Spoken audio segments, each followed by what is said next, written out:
So it's a well-recognized threat to the world, and we're talking about how committed is the world to battle terror, a fight to the finish or not. That's what we're talking about tonight. We have General S.A. Hasnain with us. He's a distinguished fellow at the Vivekananda International Foundation. If I could speak to you about this. We've seen how Barack Obama has spoken in his final State of the Union address on this issue. We've seen on the same day terror attacks taking place in both Afghanistan and Pakistan, and we've seen finally a response from Pakistan, though it's officially still to be confirmed, on the Pathankot terror attacks as well. Do you think things are moving in the right direction as far as the war on terror is concerned now, at this juncture? Always premature to say that, because the war on terror one day is very positive, and the next day it goes back many notches. It's a typical fight in which you take 2 steps forward and 3 steps back almost every other day.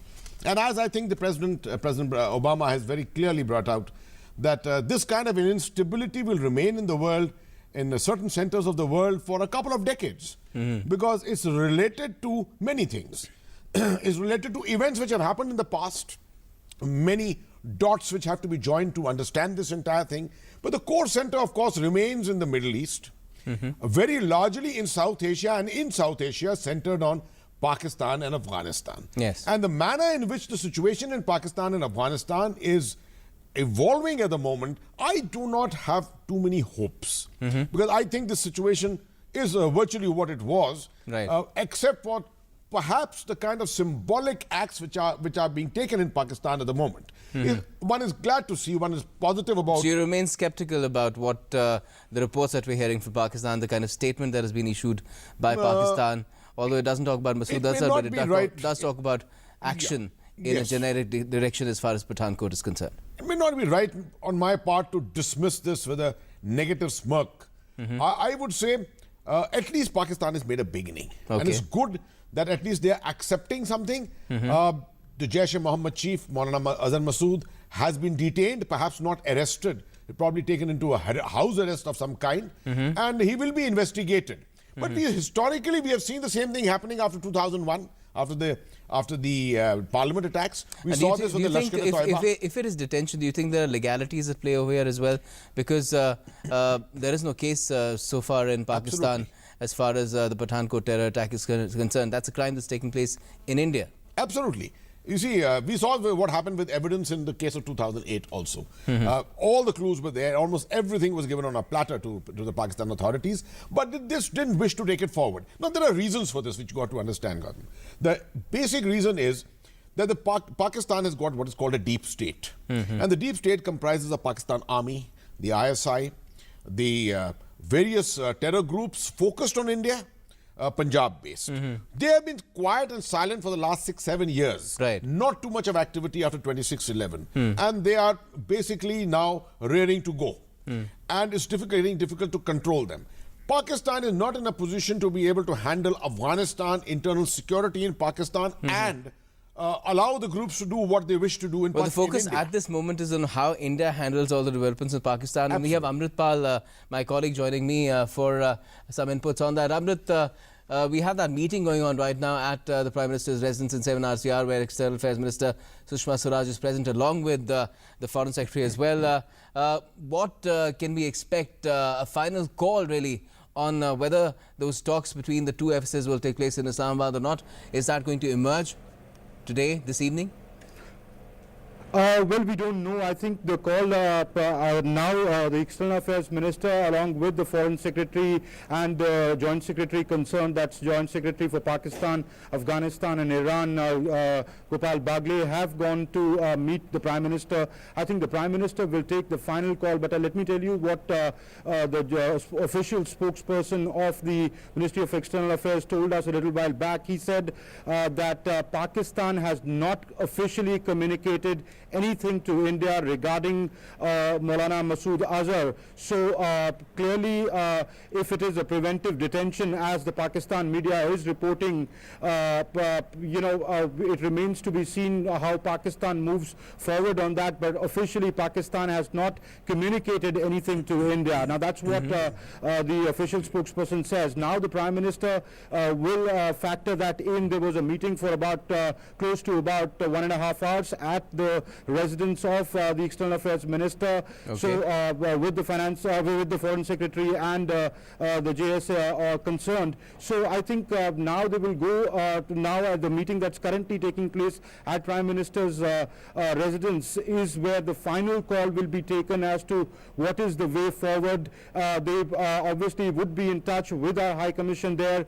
We know that the national security advisors of the two countries have been talking to each other. So though nothing is put out in public domain, but there seems some movement, but there is no official confirmation. I think the Prime Minister would finally take a call on that.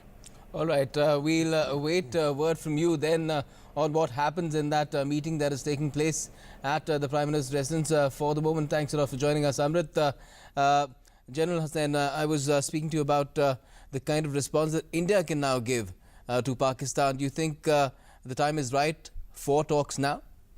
Absolutely, you've seen what's happening.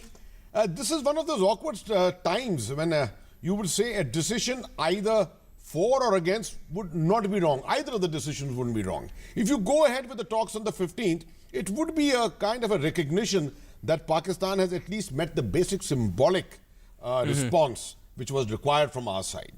If we decide to postpone it by a couple of days, which is what I would be looking at positively, I think there would be nothing wrong with that either. Because I think we need to give time to Pakistan to display its intent a little more positively.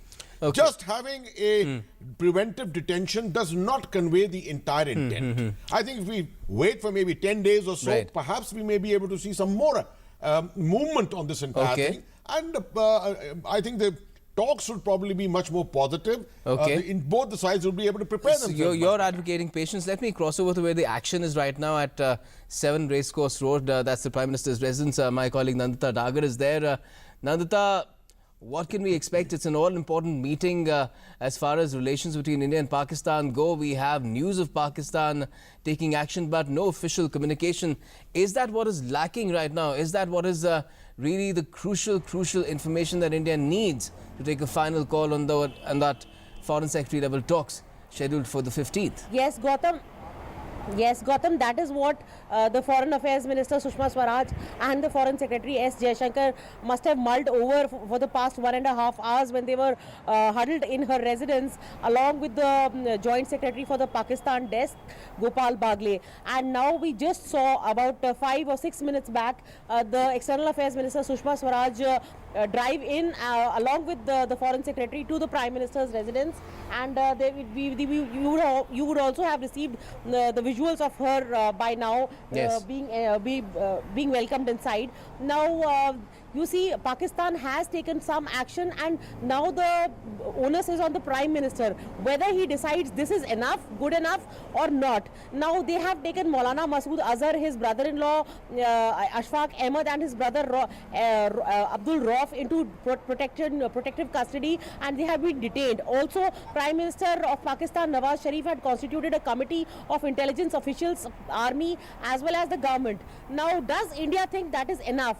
The voices coming from Pakistan so far are not very heartening, because they are saying that we haven't, the sources are telling the Pakistani media that we haven't received enough information from India, enough evidence from India. Also, Maulana Masood Azhar is something that now India really wants his head, because he was one who was captured in India in '94, given away in the hijack episode when he was swapped for the hostages, and then he was also wanted in the 2001 attack on the parliament. And now this is really the Pathankot attack is something when the Indian intelligence agencies have been telling the government, and we have given evidence that the masterminds of these Pathankot attack, the terrorists were strings in the hands, they were puppets with the strings tied to Bahawalpur, and that is where Maulana Masood Azhar and his and his friends, his comrades, his brother and brother-in-law were the masterminds in a way of this attack. All right, so too many things to consider. Will now take a call. Too many things to consider and then take a final call, but perhaps that will be taken.